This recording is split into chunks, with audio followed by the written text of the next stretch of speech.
कैसे हैं आप लोग? तो लाइट रिएक्शंस, ठीक है, लाइट रिएक्शंस या लाइट डिपेंडेंट रिएक्शंस। हम लोग फोटोसिंथेसिस को पढ़ रहे थे। फोटोसिंथेसिस, ठीक है ना? फोटोसिंथेसिस दो बड़े स्टेप्स पर मुश्तमिल होती है, एक लाइट रिएक्शंस, दूसरे डार्क रिएक्शंस। लाइट रिएक्शंस को लाइट डिपेंडेंट रिएक्शंस भी कहते हैं, ठीक है। इनको एनर्जी कन्वर्जन फेज़ भी कहा जाता है। पता क्यों? क्योंकि सोलर एनर्जी केमिकल एनर्जी या एटीपी और एनएडीपीएच की शक्ल में कन्वर्ट होती है, ठीक है, जिसको हम कह सकते हैं सोलर एनर्जी केमिकल एनर्जी में कन्वर्ट होती है ड्यूरिंग लाइट रिएक्शंस। सो इसको एनर्जी कन्वर्जन फेज़ भी कह सकते हैं। इसको formation of ATP and NADPH भी कह सकते हैं। ATP stand for adenosine triphosphate, NADPH stand for nicotinamide adenine dinucleotide phosphate, और आखिर में जो H है उसे बोलते हैं रिड्यूस्ड। जिस चीज़ में H ऐड हो जाए, हाइड्रोजन ऐड हो जाए, उसकी रिडक्शन हो जाती है। तो लाइट रिएक्शंस, क्योंकि इन रिएक्शंस के लिए लाइट डायरेक्टली चाहिए। लाइट डिपेंडेंट रिएक्शंस, क्योंकि इन रिएक्शंस के लिए लाइट डायरेक्टली चाहिए। Energy conversion phase, during this phase, during this stage, during this step, solar energy which is the sunlight converts into chemical energy which is reducing power NADPH। NADPH को reducing power कहते हैं। ATP assimilating power, ATP में energy assimilate हो गई है, add up हो गई है, और ये एनर्जी अगले स्टेप्स जिनको डार्क रिएक्शंस या लाइट इंडिपेंडेंट रिएक्शंस या कैल्विन साइकिल कहते हैं वहाँ पर इस्तेमाल होगी। भाई बात समझ आई? तो देखें, हम लोग देख रहे थे कि ये है क्लोरोप्लास्ट। क्लोरोप्लास्ट में ये थाइलाकोइड्स हैं। थाइलाकोइड्स पर होते हैं लाइट रिएक्शंस, और ये है स्ट्रोमा। स्ट्रोमा में होते हैं डार्क रिएक्शंस, जिसको कैल्विन साइकिल भी कहते हैं। हमने देखा कि यहाँ से एडीपी और इनऑर्गेनिक फास्फेट आता है डार्क रिएक्शन से, और लाइट रिएक्शन में ये एटीपी बन जाता है। एडिनोसिन डाइफॉस्फेट के साथ इनऑर्गेनिक फास्फेट जुड़ता है और एटीपी बन जाता है। इधर से NADP प्लस आता है, निकोटीनेमाइड एडिनिन डाइन्यूक्लियोटाइड फास्फेट, और लाइट रिएक्शंस के दौरान इससे NADPH प्रोड्यूस हो जाता है। यानी H लग जाएगा तो इसे हम बोलेंगे nicotinamide adenine dinucleotide phosphate reduced. Okay, ये जो लाइट रिएक्शंस हैं ये थाइलाकोइड्स पर होते हैं। क्लोरोप्लास्ट में थाइलाकोइड्स हैं, मेम्ब्रेन्स हैं, जिनके एक स्टैक को आप ग्रेनम कहते हैं और प्लूरल जिसका ग्रेना है। इसके अंदर लाइट रिएक्शंस होते हैं। बेसिकली थाइलाकोइड मेम्ब्रेन्स के अंदर वो फोटोसिंथेटिक पिगमेंट्स होते हैं, क्लोरोफिल A, B और बाकी कैरोटिनाइड्स वगैरह, और वो लाइट को एब्जॉर्ब करते हैं। हमारे इस टॉपिक में लाइट रिएक्शंस पर हम इन डिटेल देखेंगे। भाई स्टूडेंट्स, लाइट रिएक्शंस क्या होते हैं? वो जो थाइलाकोइड्स पर होते हैं, जहाँ पर फोटोसिंथेटिक पिगमेंट्स लाइट को गैदर करते हैं और फिर उसे यूटिलाइज़ करते हैं, उससे ATP और NADPH बनाते हैं। ठीक है जी। देखिए, ये जो फोटोसिंथेटिक पिगमेंट्स हैं ये थाइलाकोइड्स के ऊपर क्लस्टर्स की शक्ल में प्रेजेंट होते हैं, क्लस्टर्स की शक्ल में, ठीक है, जमघटों की शक्ल में प्रेजेंट होते हैं, जिनको फोटोसिस्टम्स कहते हैं।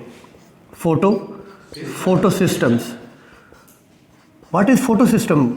Photosystem क्या है? The photosynthetic pigments are present in the form of clusters on the thylakoid membranes. These photosynthetic pigments clusters are called as photosystems.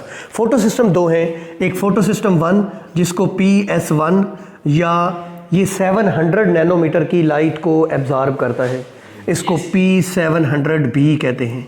दूसरा होता है photosystem 2, PS2, P for photo, S for system, ये 680 nanometre की light को absorb करता है, इसको P680 भी लिखते हैं। देखें, फोटोसिस्टम 1 पहले डिस्कवर हुआ इसलिए उसका नाम है फोटोसिस्टम 1, फोटोसिस्टम 2 बाद में डिस्कवर हुआ सो उसका नाम है PS2।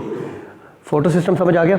अच्छा देखिए गौर से, ये हम आपको अगर बताएं फोटो सिस्टम क्या होता है तो ये देखिए, ये एक मॉलिक्यूल है फोटोसिंथेटिक पिगमेंट का, ये दूसरा है, ये तीसरा है, इसी तरीके से ये मॉलिक्यूल है, ये मॉलिक्यूल है, ये एक क्लस्टर है किसका, फोटोसिंथेटिक पिगमेंट्स का, जिसको हम क्या कहते हैं, फोटो सिस्टम। इसके दो पार्ट्स हैं, देखें, क्लोरोफिल ए, क्लोरोफिल बी और कैरोटीनाइड्स। इनका काम होता है लाइट को गैदर करना, लाइट को एब्जॉर्ब करना।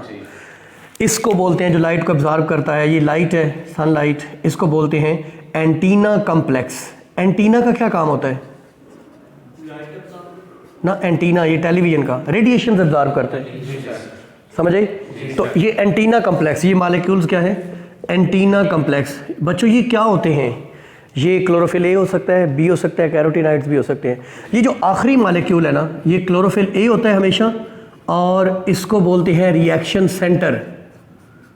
आपको याद है क्लोरोफिल ए दो काम करता है, वो मेन पिगमेंट है, एक तो वो लाइट को गैदर करता है, दूसरा वो उसे यूटिलाइज करता है, लेकिन बाकी जो फोटोसिंथेटिक पिगमेंट्स हैं वो सिर्फ लाइट को गैदर करते हैं। तो ये सारे मॉलिक्यूल जिनमें क्लोरोफिल ए भी हो सकता है, ये एंटीना कम्प्लेक्स है, और ये क्या है, रिएक्शन सेंटर। बच्चों रिएक्शन सेंटर जुड़ा होता है एक प्राइमरी इलेक्ट्रॉन एक्सेप्टर के साथ, प्राइमरी इलेक्ट्रॉन एक्सेप्टर। यहाँ से इलेक्ट्रॉन्स जंप करके इसके पास जाते हैं, वो कब, वो मैं डिटेल्स आगे चल के बताता हूँ। भाई स्टूडेंट समझ आई? ये जो लाइट रिएक्शंस है ना, ये दो तरीक़ों से हो सकते हैं, एटीपी सिंथेसिस, एनएडीपीएच सिंथेसिस, दो तरीक़ों से हो सकती है। एक नॉन साइक्लिक फोटोफॉस्फोराइलेशन और एक साइक्लिक फोटोफॉस्फोराइलेशन। ज़रा गौर से देखें, नॉन साइक्लिक वो रिएक्शन जो एक साइकिल में नहीं होता, उसको क्या बोलते हैं, नॉन साइक्लिक। फोटो का मतलब होता है लाइट, फास्फो का मतलब होता है फास्फेट ऐड होना, राइलेशन एडिशन को कहते हैं, राइलेशन मीन्स एडिशन, राइलेशन एडिशन को कहते हैं ऐड होना, और फास्फो का मतलब फास्फोरस या phosphate, photo mean light with the help of light. Non cyclic ये एक साइक्लिक प्रोसेस नहीं है। भाई स्टूडेंट समझ आई? देखिए गौर से देखें, यहाँ पर है, इस तरफ होता है photo system 2, this is photo system 2, हम इसको PS2 लिखेंगे। ये क्या होता है, P680। भाई बात समझाई? फोटो सिस्टम 2, हर फोटो सिस्टम जुड़ा होता है एक प्राइमरी इलेक्ट्रॉन एक्सेप्टर के साथ और कुछ इलेक्ट्रॉन कैरियर्स के साथ, एक इलेक्ट्रॉन ट्रांसपोर्ट सिस्टम के साथ, एक इलेक्ट्रॉन ट्रांसपोर्ट चेन के साथ।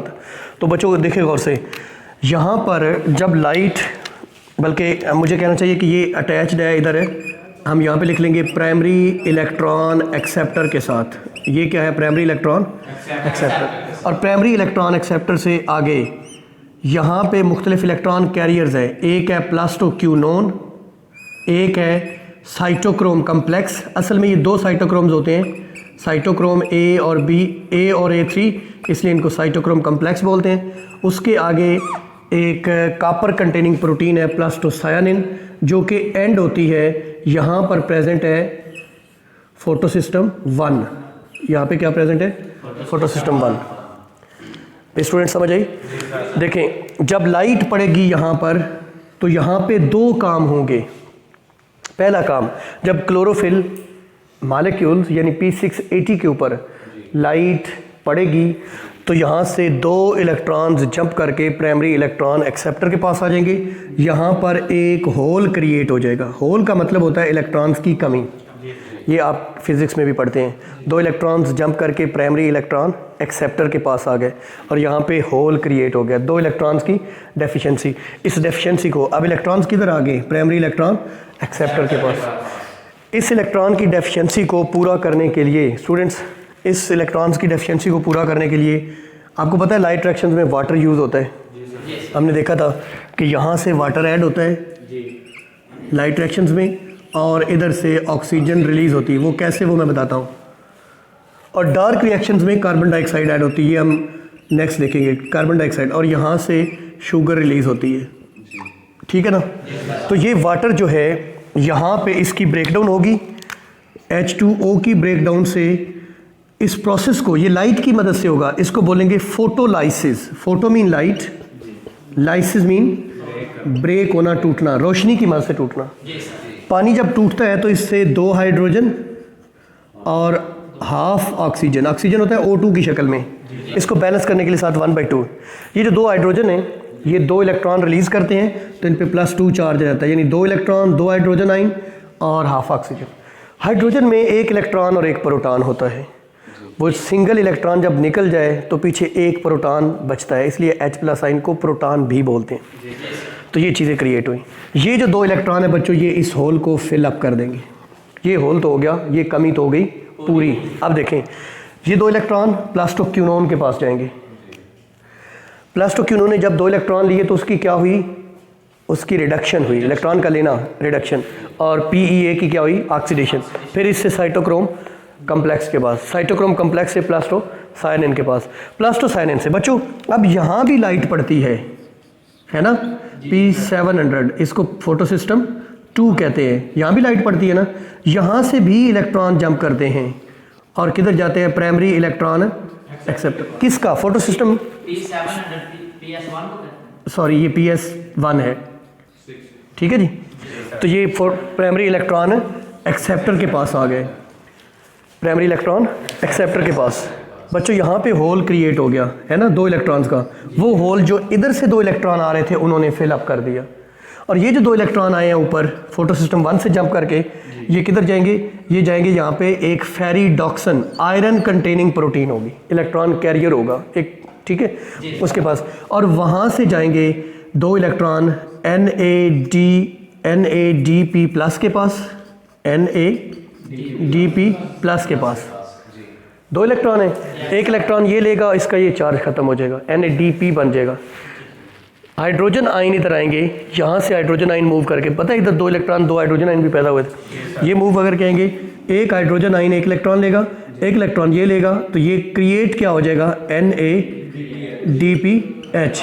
अब बच्चों लाइट रिएक्शंस में 2 चीज़ें बनती हैं, एक NADPH, दूसरा ATP। ATP कैसे बनेगी, जब इलेक्ट्रॉन फोटोसिस्टम 2 के प्राइमरी इलेक्ट्रॉन एक्सेप्टर से फोटोसिस्टम 1 के प्राइमरी इलेक्ट्रॉन एक्सेप्टर तक मुंतकिल हो रहा होता है, तो यहाँ से सफिशेंट एनर्जी रिलीज होती है।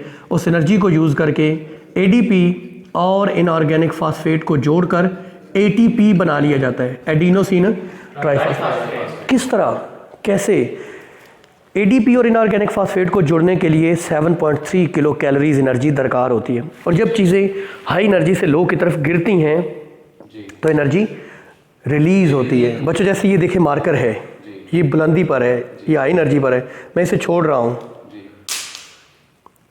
आपको आवाज़ आई जी सर। ये यहाँ से नीचे जाते हुए एक तो एयर रेजिस्टेंस को इसने अबूर किया, दूसरा जब नीचे गिरा तो कुछ फर्श डैमेज हुआ, कुछ इसका हिस्सा डैमेज हुआ, कुछ एनर्जी उधर लग गई, कुछ साउंड पैदा करने में एनर्जी कन्वर्ट हो गई, कुछ हीट भी पैदा हुई वहाँ पे।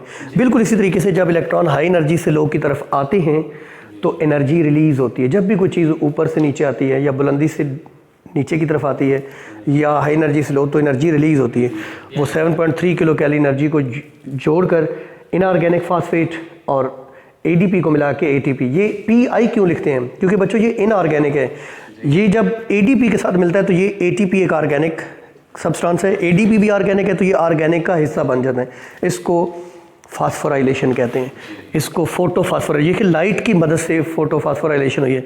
ये जो रिएक्शन है ना, इसको जी स्कीम भी बोलते हैं। ये ऐसे Z की शक्ल में बच्चों, इसको जी स्कीम भी बोलते हैं।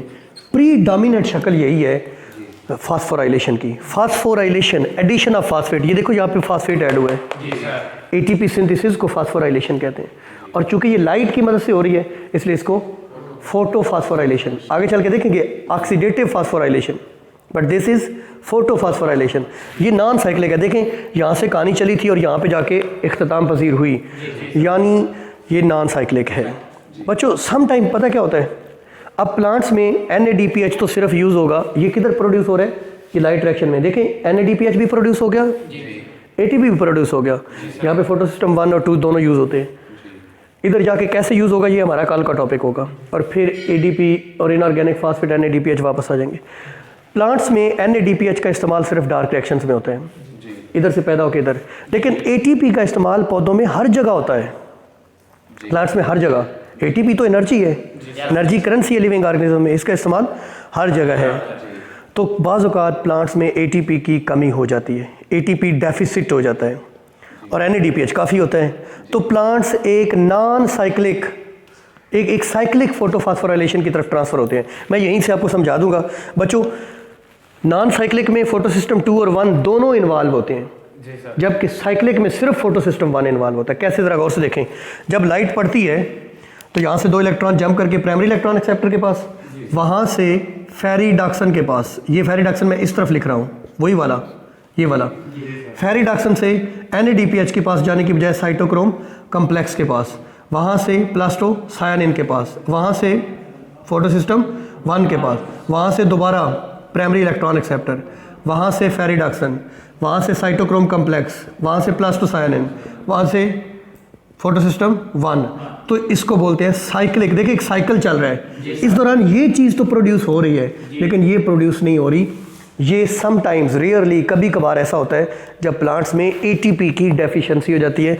इसको बोलते हैं साइक्लिक फोटोफॉस्फोराइलेशन। है ये भी लाइट से हो रहा है, इसमें भी एटीपी सिंथेसाइज हो रही है। एटीपी सिंथेसिस को फास्फोराइलेशन, राइट, क्योंकि लाइट से हो रही है फोटोफॉस्फोराइलेशन, लेकिन इसको बोलते हैं साइक्लिक फोटोफॉस्फोराइलेशन।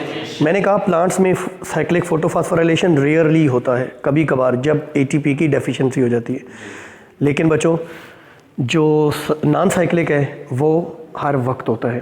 ये थे लाइट रिएक्शंस। आपने इनको कहते हैं लाइट डिपेंडेंट रिएक्शंस, क्योंकि लाइट होगी तो फोटोलाइसिस होगी, लाइट होगी तो यहाँ से इलेक्ट्रॉन जंप करेंगे, लाइट होगी तो यहाँ से इलेक्ट्रॉन जंप करेंगे।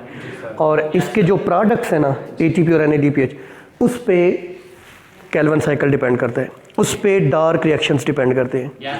अगर लाइट हो या ना हो, एटीपी और एनएडीपीएच हो तो डार्क रिएक्शंस चलते रहेंगे, यानी केल्विन साइकिल चलता रहे। इसीलिए उसको डार्क रिएक्शन कहते हैं, because that does not depend on light directly. ठीक है बच्चों, एनी क्वेश्चन?